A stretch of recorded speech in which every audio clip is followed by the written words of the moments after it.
Hello students, a very warm good morning to all of you. It's Amita ma'am here with today's lecture. So students, let us start with our next chapter, that is chapter number 10, Common Sport Injuries. बेटा इस chapter को start करने से पहले मैं आपको बता दूं कि इस चैप्टर में बेसिकली हम किसके बारे में पढ़ेंगे, इंजरीज़ के बारे में। और जो हमारी कॉमन इंजरीज़ होती हैं related to sports, that is minor injury and major injuries. अगर हम इंजरीज़ की बात करें तो हमें पता है कि जब हम किसी भी कॉमन रिलेटेड स्पोर्ट्स एक्टिविटीज़ में टेक पार्ट करते हैं तो वहाँ पर इंजरीज़ होना कॉमन होती हैं ड्यू टू ओवर प्रेशर की वजह से बोल सकते हो, या फिर आप ये बोल सकते हो due to lose of concentration की वजह से। तो इसलिए जब भी हम कोई स्पोर्ट्स रिलेटेड एक्टिविटीज़ में पार्टिसिपेट करते हैं तो हमें वहाँ पर क्या मेथड को अडॉप्ट करना चाहिए, prevention is better than cure. बाद में तो हमने इंजरी पे ट्रीटमेंट स्टेप्स अप्लाई करने हैं, इससे पहले ही हम क्या कर सकें, प्रिवेंटिव मेजर्स का यूज़ कर सकें। आपके चैप्टर में basically near about 5 to 7 questions रहेंगे, जिसमें आपका जो फर्स्ट क्वेश्चन है that is what do you mean by soft tissues injuries. और हमारे चैप्टर में जो फर्स्ट टॉपिक है वो भी आपका सॉफ्ट टिश्यू इंजरीज़ ही है। अगर हम सॉफ्ट टिश्यूज़ इंजरीज़ की बात करें तो बेटा इसमें आपकी major as well as minor injuries दोनों तरह की इंजरीज़ फॉल करती हैं। जो सॉफ्ट टिश्यू इंजरीज़ होती हैं बेसिकली वो कहाँ अक्कर होती हैं, या फिर हमारी जॉइंट्स में, या फिर आप ये बोल सकते हो हमारे मसल्स में। तो स्प्रेन और स्ट्रेन दोनों ही जॉइंट्स और मसल्स की इंजरी है। One is related to your muscles and second one is related to your ligaments और जॉइंट्स। ये हम ब्रीफली नेक्स्ट टॉपिक में डिस्कस करेंगे। अगर हम स्पोर्ट्स टिश्यू इंजरीज़ की बात करें तो हमें पता है कि जब भी एक इंडिविजुअल पर्सन, जो एक प्लेयर है या फिर एक एथलीट पर्सन है, जब वो किसी भी पार्टिकुलर गेम में पार्टिसिपेट करता है तो हमें वहाँ पर पता है उसका जो फिटनेस लेवल है वो किस वजह से डिक्लाइन करेगा, रिलेटेड टू योर इंजरी की वजह से। इसलिए जो नेचर ऑफ इंजरी होती है वो किस पे डिपेंड करती है, depend upon the activity of participant. जिस तरह की पार्टिसिपेंट एक्टिविटी परफॉर्म करता है इंजरी बेसिकली उसी पे क्या करती है, डिपेंड करती है। अगर हम इंजरीज़ की बात करें तो इंजरीज़ को हमने दो तरह से क्लासिफिकेशन की है। First one is your minor injury and second one is your major injury और सीरियस इंजरी। अब हमारी जो माइनर और मेजर इंजरीज़ होती हैं बेसिकली वो कहाँ कहाँ पर अक्कर होती हैं। फर्स्ट वन इज़ स्किन में होंगी, सेकेंड वन हमारी मसल्स में होंगी एंड थर्ड वन हमारी बोन्स में होंगी।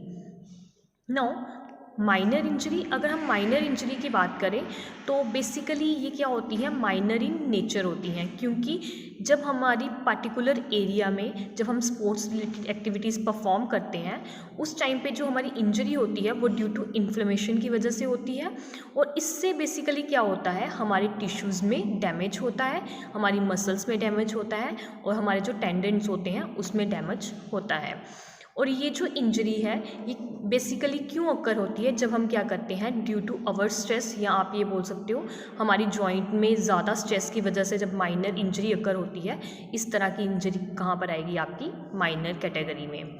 नो, जब हमारे पार्टिकुलर एरिया में इंजरी होती है तो उस टाइम पे हमें किस चीज़ की नीड पड़ती है, rest as well as sports की, क्योंकि हमारी पार्टिकुलर एरिया में क्या होगी, इन्फ्लेमेशन होगी एज वेल एज पेन होगी। तो इसलिए हमें वहाँ पर किस चीज़ की नीड पड़ेगी, रेस्ट एंड स्पोर्ट की। अगर हम स्पेसिफिक ट्रीटमेंट की बात करें तो इसमें कोई भी पार्टिकुलर स्पेसिफिक ट्रीटमेंट की नीड नहीं होती है, क्योंकि ये एक माइनर इंजरी होती है। अगर हम प्रॉपर टेक रेस्ट करेंगे तो ये इंजरी क्या हो जाएगी, ठीक हो जाएगी। Second one is your serious injury. अगर हम सीरियस इंजरी की बात करें ये भी हमारी बोन्स, मसल्स और स्किन में ही होती है। बेसिकली इसमें क्या होती है, डिस्ट्रक्शंस होती है हमारे टिश्यूज़ की, या फिर आप ये बोल सकते हो ब्रूजिंग होती है हमारी मसल्स में, या फिर आपकी जो जहाँ पर हमारी दो बोन्स कनेक्ट होती हैं दैट इज़ लिगामेंट्स, वहाँ पर किसी तरह की क्रैकेज आ जाएगी, हमारे टिश्यूज़ में लॉस होना स्टार्ट हो जाएगा, या फिर जो हमारी ब्लड वेसल्स होती हैं उसकी जो कॉन्टीन्यूटी है वो ब्रेक होना स्टार्ट हो जाएगी, मीन्स कि उसमें रैप्चरिंग होना स्टार्ट हो जाएंगी, as well as particular area में इन्फ्लेमेशन होगी और स्वेयर या फिर आप ये बोलते हो अक्यूट पेन होगी। इस तरह की जो हमारी बॉडी में कोई इंजरी होती है that is known as serious injury. No some of the examples की अगर हम बात करें तो कॉमन स्पोर्ट इंजरीज कौन कौन सी होती हैं। First one is your contusion, second one is your abrasion, third one laceration और wound, strain, sprain and dislocation. तो बेसिकली ये सारी जो इंजरीज़ हैं ये स्पोर्ट्स इंजरीज़ की टाइप्स हैं, या फिर आप ये बोल सकते हो कॉमन स्पोर्ट इंजरीज़ हैं। नो अगर हम फर्स्ट इंजरी की बात करें that is known as contusion. Contusion injury को हम इस तरह से डिफाइन कर सकते हैं, जब हम क्या कर रहे हैं, कोई भी पार्टिकुलर एक्टिविटी परफॉर्म कर रहे हैं और हमारी बॉडी में रैप्चरिंग ऑफ स्किन होगी या फिर हमारी स्किन में ब्रेकिंग होना स्टार्ट हो जाएगी due to the impact of blow. इस तरह की इंजरी को हम क्या बोलते हैं, कॉन्ट्यूशन। बेसिकली आप सिंपल वर्डिंग में इसको ऐसे भी डिफाइन कर सकते हो, जब एक बॉक्सर क्या करता है, कॉमनली बॉक्सिंग परफॉर्म करता है और उस टाइम पे जब वो उसकी बॉडी में ब्लो की वजह से कोई इंजरी अकर होती है that is known as contusion. जब इस तरह की इंजरी हमारी बॉडी में अकर होती है तो हमारे जो सॉफ्ट टिश्यूज़ होते हैं उसमें एक्सटर्नल वायलेंट फोर्स की वजह से ब्रेकिंग होना स्टार्ट हो जाती है और जो हमारी स्किन की कॉन्टिन्यूटी होती है वो भी ब्रेक होना स्टार्ट हो जाती है। मैक्सिमम इस तरह की इंजरी कहाँ पर फाउंड होती है, हमारे बॉक्सिंग प्लेयर्स में, कबड्डी प्लेयर्स में, या फिर आपके जो रेसलर्स प्लेयर्स होते हैं। बेसिकली ये क्या करते हैं, पंचिंग का यूज़ करते हैं या फिर ब्लो का यूज़ करते हैं, जिसकी वजह से एक इंडिविजुअल पर्सन में या फिर स्पोर्ट्स पर्सन में कॉन्ट्यूशन अकर होती है। सेम जब ये इंजरी होती है पार्टिकुलर एरिया में तो हमारा जो ब्लड वेसल्स की मसल्स में जो ब्लड वेसल्स होता है वो वर्क करना स्टॉप कर देगा, उसमें ब्रेकेज होना स्टार्ट हो जाएगी। सम टाइम इंटरनली ब्लीडिंग भी अकर होती है मसल्स के अंदर और इससे क्या होता है, स्वेलिंग होती है ऑन द अफेक्टेड एरिया या फिर जिस पार्टिकुलर एरिया में कॉन्ट्यूशन हुआ होता है। तो बेटा ये थी कॉन्ट्यूशन होता क्या है। अब हम इसके ट्रीटमेंट स्टेप्स को डिस्कस करेंगे। First one treatment step is contusion should be treated immediately with ice और एप्लीकेशंस। जब हमारी बॉडी में कॉन्ट्यूशन होता है या फिर हम ये बोल सकते हैं हमारी स्किन कॉन्टिन्यूटी ब्रेक होना स्टार्ट हो जाए तो हमें सबसे पहले कैसे ट्रीट करना है उसको, इमीडिएटली आइस पैक्स के साथ क्या उस आइस पैक्स का यूज़ करना है सो दैट कि जहाँ पर इंटरनल ब्लीडिंग हो रही है वो स्टॉप हो जाए। Second one is apply cold compression for first 12 hours. पहले 12 घंटे तक हमें क्या करना है, आइस पैक्स का यूज़ करना है, कोल्ड कंप्रेशन अप्लाई करना है ऑन द अफेक्टेड एरिया पे। Third one is after 2 days massage the affected part two reduce swelling. 2 दिन तक हमें क्या करना है, उस पार्टिकुलर एरिया पे आप कोई भी एंटीसेप्टिक क्रीम का यूज़ कर सकते हो और उससे मसाज करोगे सो दैट कि जो इंटरनल ब्लीडिंग हुई है या फिर इन्फ्लेमेशन हुई है वो क्या हो जाए, रिड्यूस हो जाए। Next one injuries abrasion. अगर हम एब्रेशन की बात करें, जैसे कॉन्ट्यूशन ब्लो की वजह से होती थी, उसका इम्पैक्ट ब्लो से होता था। जो हमारी एब्रेशन है ये किसकी इंजरी है, स्किन इंजरी है। और ये कैसे अकर होती है, जब हमें किसी फ्रिक्शन नुकीली चीज़ से, या हम ये बोल सकते हैं due to rubbing of friction की वजह से हमारी बॉडी में आप ये वो स्क्रैचेस पड़ते हैं, that is known as your abrasion. जब हम कॉमनली रनिंग कर रहे होते हैं, रनिंग करते टाइम हम कभी फॉल गिर जाते हैं नीचे, तो उस टाइम पे भी हमें किस तरह की इंजरी होती है, that is abrasion. It causes fair pain and sometime bleeding. जब हमारी बॉडी में एब्रेशन होती है तो उस टाइम पे क्या होती है, नॉर्मल पेन होती है और समटाइम हम देखते हैं एक्सटर्नली ब्लीडिंग भी होती है।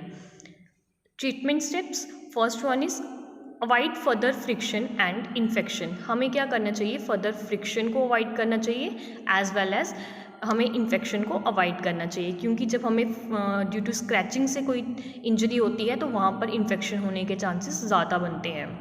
Second one is clean the part with antiseptic cream और सोप एंड क्लीन वाटर। जिस पार्टिकुलर एरिया में हमें अब्रेशन हुआ है वहाँ पर हमें क्या करना चाहिए, एंटीसेप्टिक क्रीम का यूज़ करना चाहिए या फिर सोप से उसको साफ़ करो, या फिर आप नॉर्मल वार्म वाटर से क्या कर सकते हो, उसको साफ़ कर सकते हो।